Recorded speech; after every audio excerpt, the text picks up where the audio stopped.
Okay, other ideas that you can do using the water features. This right here is a pond that I made about 11 years ago, and I painted it, put some blue food coloring in it to give it that bluish color. And what I did is I made it with one of the Ziploc disposable uh,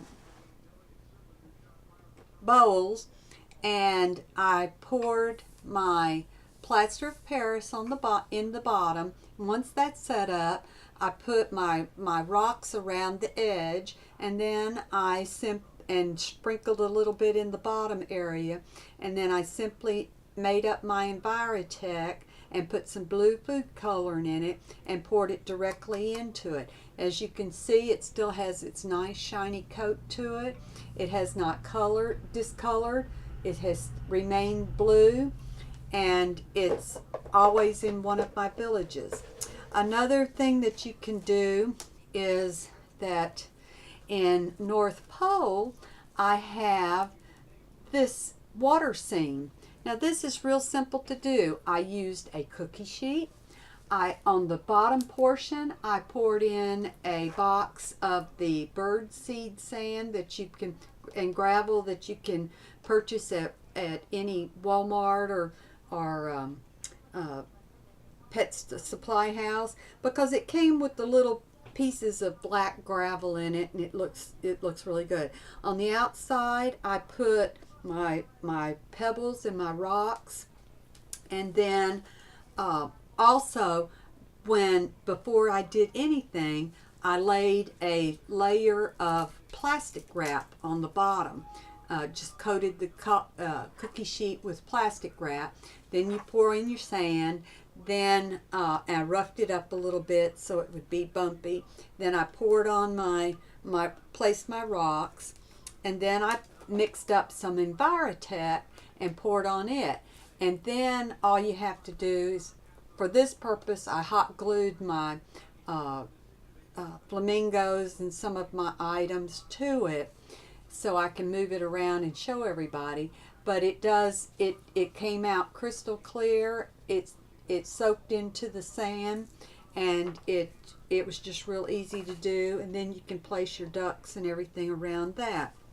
Now, one of the other things that you can also do is on the waterfalls that I did last week for you and showed you how you can drizzle it with the hot glue.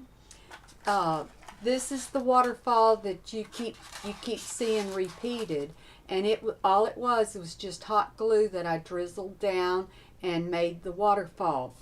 You can also use, I have another set of hot glue guns that I use that I put Crayolas in. And if you do Halloween, you can put your different colors into it and drizzle it down, and it will melt your Crayola right onto your features the rocks or whatever it is that you're wanting to color, and it'll make it whatever color Crayola you have. And if you're doing Halloween, use the fluorescents. It's a lot of fun to work with. Now, if you want to do the really long waterfalls that come from probably the top of your display all the way down to the bottom, invest in one of these. You can do your silicone sealant in just the little regular tubes, or you can purchase one of these Black & Deckers it's battery operated. It's a continuous flow, and I use the big caulking tubes in this. And how you do this is that you lay out a piece of saran wrap, and then you just drizzle it up and down, and then you go back and you make your ripples with, if you look at waterfalls, they come down in tiers in some places and have the big dribbles and everything like that. It's real simple to do with one of these, and you're not you're just not killing your hands. It's, like I said, it's battery operated, and it's really nice. If you have just a creek beds, you can get you some of the Department 56 batting and just spray paint it with a blue silver glitter and just tear it apart and make your little rivers or waterfalls with that. It's real easy to do. Okay, I hope this helped you out today. And if you have any questions, be sure and find me out on Facebook and go out there and see Dominic concerning the t-shirts, and we'll be in good shape. You have a good day.